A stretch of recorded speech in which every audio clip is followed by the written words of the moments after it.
With the release of Rise of the Floodborn, we have our first actual tribal character set.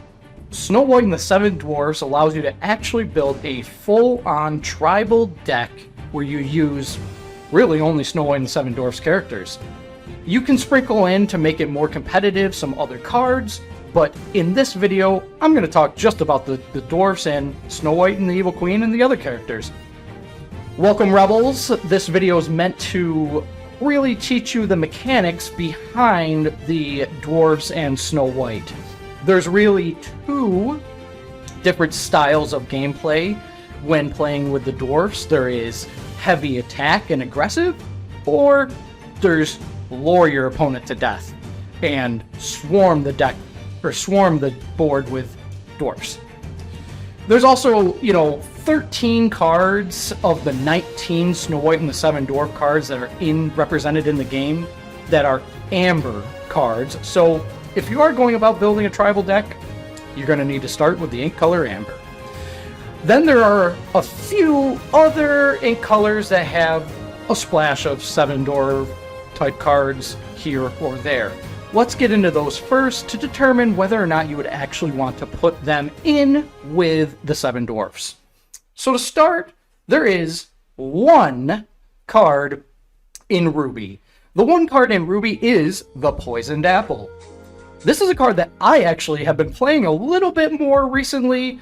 It's 3 uninkable, it's an item card, and when you spend 1 ink, you can banish this item to exert chosen character, or if you choose a princess, you can straight up banish the princess instead. It's an interesting card. I've been using it as a one-off in a few different decks of mine.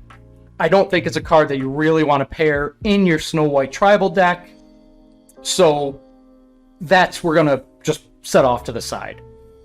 The next color ink that has some Snow White support, and this is still from the first chapter, just like the Poisoned Apple was, is Amethyst. Amethyst has 2 cards, and lo and behold, it has the Queen, Wicked and Vain, and Magic Mirror. Magic Mirror is an item, and 2 uninkable, but when you get it down, you can exert it for 4 ink to draw a card.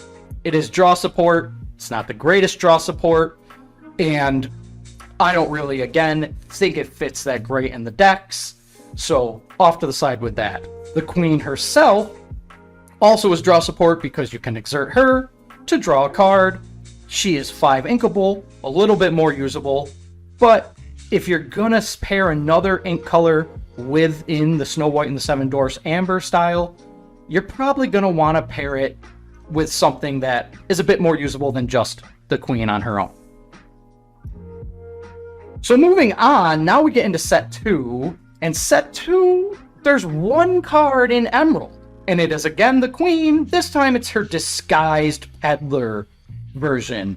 She is 3, uninkable, and you can exert her to choose and discard a character card and gain lore equal to the discarded character's lore.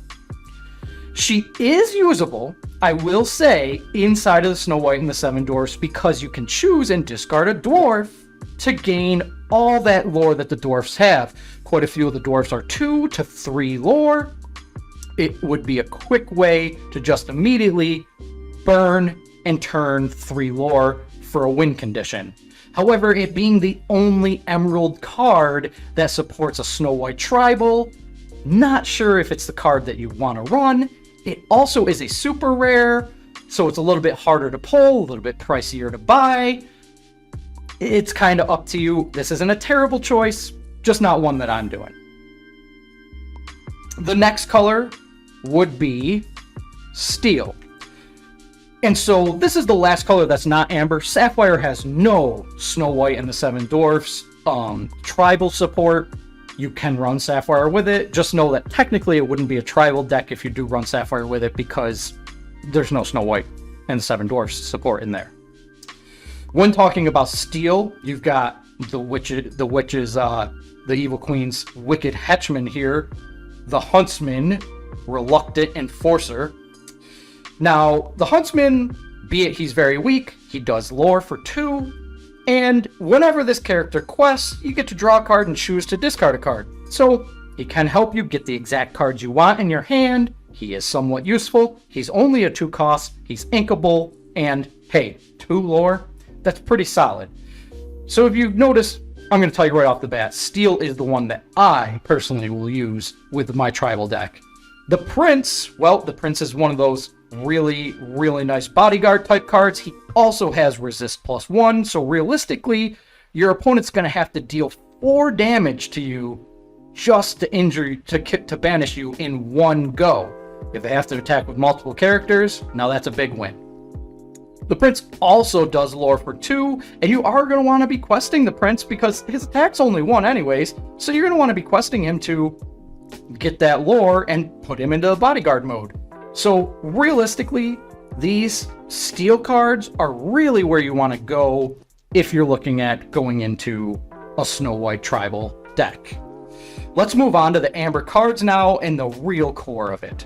So let's talk first about the lore one. You want to swarm and lure your opponent, then you're going to want Bashful, you're going to want Sleepy, you're going to want Sleepy's Flute, you're going to want Happy, and you're going to want Doc.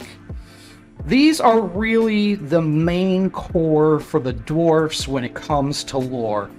Bashful, 3 lore at your highest lore total for the dwarfs. Excellent, excellent lore ability. The only problem, and great defense with 5, so withstand some hits, but the only problem is you have to have another 7 dwarf character in order to play Bashful and quest him. You can play him, but you can't quest him. You can attack with him to attack. It's not the play. So you're going to want to get another card out. That's where Sleepy comes into play, actually, because Sleepy comes in exerted. And when Sleepy comes in exerted, you can then go ahead and quest with your Bashful. And now there's 2 characters that are exerted, and you have the possibility of getting 5 lore next turn. They're going to have to swing into these characters. Chances are they're going to want to go after Bashful, but because of Bashful's high defense, if they can't take out Bashful this turn, then they're going to have to swing into Sleepy and just hope to limit the damage. Now, even better still, if you did get a Prince down and your Prince is exerted into Bodyguard, you really have a great protecting for your Bashful, and man, you can really rack up the lore quickly. Now, Happy, why do I have Happy in this, you might say? Because Happy is a support-specific character. So when you quest with Happy, his 3 attack goes to somebody else. So you might be questioning, why do I have Happy in there? Well, Happy does go for 2 lore, and Happy is 5 defense again. Happy's also inkable. So a lot of times when Happy's in my hand, he goes right to the inkwell. But if you do need to counter back with an attack, it's great to have Happy support ability to be able to throw on to a Sleepy or a Bashful to bring them up to a 5 attack. And it is also 2 lore when you quest with Happy anyways. So he does help fit that mold of loring for a lot. Doc would be the 4th dwarf in this equation, and Doc is actually good in both dwarf packages. Doc allows you to pay 1 less for the next character you play this turn. So you quest, you get 2 lore, excellent. He's only a 3 cost, so you can get him out early in game, and then you can play another character for less. You can play Bashful for 3, or Happy for 4, or Sleepy for just 1 ink. Doc really helps tie it up, and again, he helps bring a bunch of lore. Now last in this whole set, I pulled out Sleepy's Flute, and you might ask yourself, okay, well that's not actually a dwarf, and it's an item, and it doesn't lore for a lot, it just gets you 1 lore. Correct, it gets you 1 lore when you play a song, but you just have to exert it, and it's only a 2 uninkable.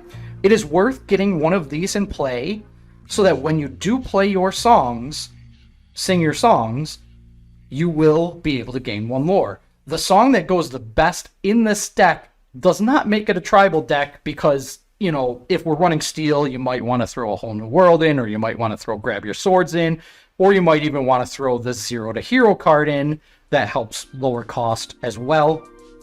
It would technically not fit into tribal, so I'm not going to cover it right here, but you are going to need a few non-Snow White cards to build out your deck fully. Even if you had 4 of every card of Snow White, that of 2 of the colors, you're at best at 15, and you're gonna need some extra support. You're not gonna be fully at 60 there. So, with that being said, sorry, you would be exactly at 60, but you're gonna want something to help tie it a little bit better. With that being said, that is the basis of the lore support for the dwarves. But now we have one more card to talk about with the lore support, and it again is similar to Doc in that it runs in both sides, and it's Snow White, the 2 uninkable cost one, Snow White, unsuspected house guest, unexpected, not suspected, house guest. And Snow White, you know, you pay 1 less to play a 7 dwarf character.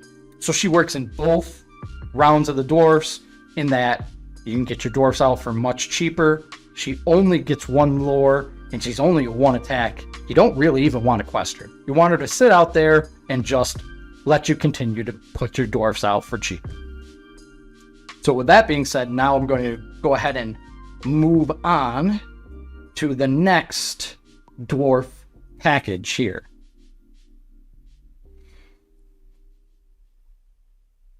So the next dwarf package that you're going to want to we're going to want to deal with is the attack one. That's where Grumpy, Sneezy, and Dopey come into play. Now, when talking about Grumpy, Sneezy, and Dopey, again, remember, Doc and Snow White play a role in this, in that they help you have your cost less. Even Happy could be used in this because he does the support mechanism and can let you attack for big damage. If you use Happy to quest and give support to Grumpy, now you're talking about a big 6 hitting ability.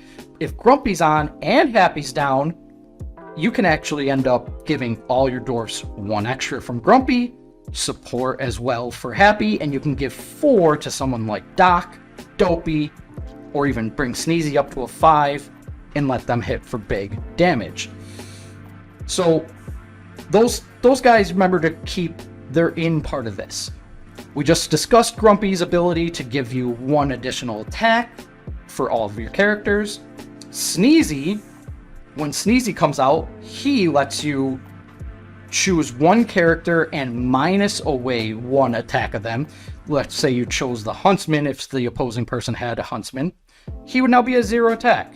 You can bring the Queen down to 3, etc. and so forth. When bringing that in with Grumpy, you get actually a 2-point swing right there between those 2 cards. Dopey is actually, in my opinion, the worst of the dwarfs altogether, and Dopey isn't really necessary for either core. Dopey works the best in the core of the attacking, because when Dopey is banished, your other 7 dwarf characters do get a +2 attack for their next turn, but, you know, people can just avoid killing Dopey first and kill the other dwarfs first.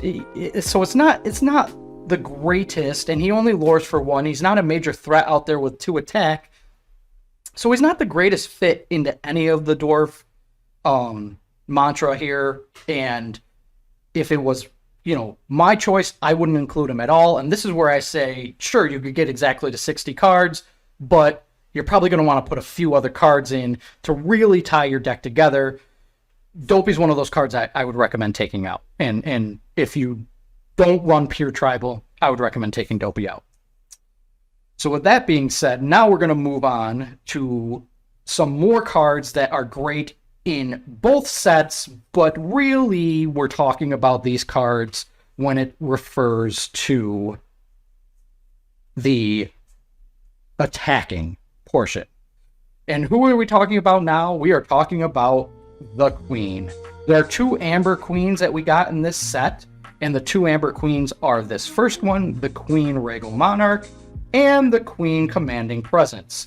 Now, this is your basic 1 cost inkable, 2/2 stat line, 1 lore, does nothing beyond that. Your only reason to bring her out is so that you can shift on turn 2 the Queen Commanding Presence, which then bumps the stat line up to a 4/3. and 2 lore on a 5-cost card. You're getting it out turn 2. And when the queen quests, you get to -4 from an opposing character and give your other character 4. The queen works great in either set because let's say you aren't running the happy in the lore set. Well, the queen can lore for 2, but the queen can also make, like this queen, down to 0 attack. And then you can swing in with a bashful that is 6 attack and kill that queen in 1 hit with taking 0 damage. That queen works great in either situation, works great in the attacking, obviously, and it works great in the lore section. So I would highly recommend playing this queen, no matter what you do, and playing the little one to get it out quickly to then shift turn 2. That is really the play you want to do when dealing with the dwarfs. Finally, let's talk about the last Snow White cards that are in this set. And the last Snow White cards are again a shift, just like the queen was. You have Snow White and Lost in the Forest with the Little Deer.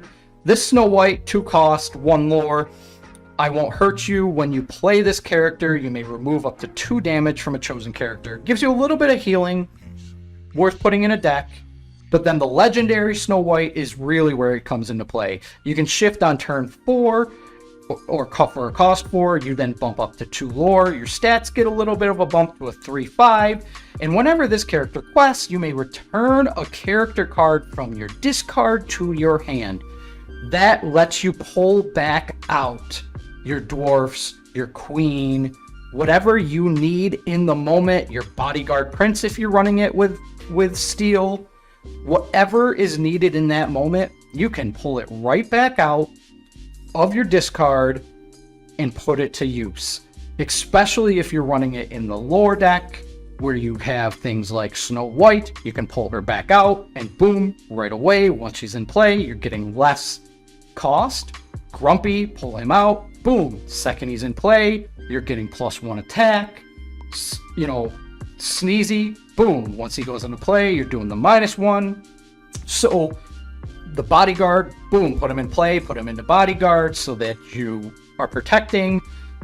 It's a great ability to pull out of the discard. It does take some setup work because, that Snow White or this Snow White will have to go out turn 2 at best, and then you are going to have to wait 2 turns keeping these alive, which is, again, why I would run it with steel with the bodyguard prince.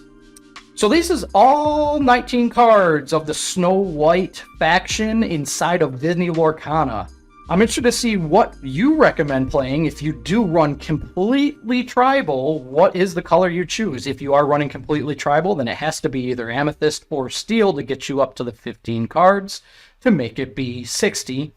Or maybe you are running the Poison Apple and some Ruby support, like Lady Tremaine to help with removal. Or maybe you're running this queen, and you're using a little bit of discard tactics with like Hypnotize or something. Very curious to hear. If you're interested in more videos about Lorcana, we've been doing a lot more deck exclusive videos. You can look here, and you can see more basic videos here as well. Quest on.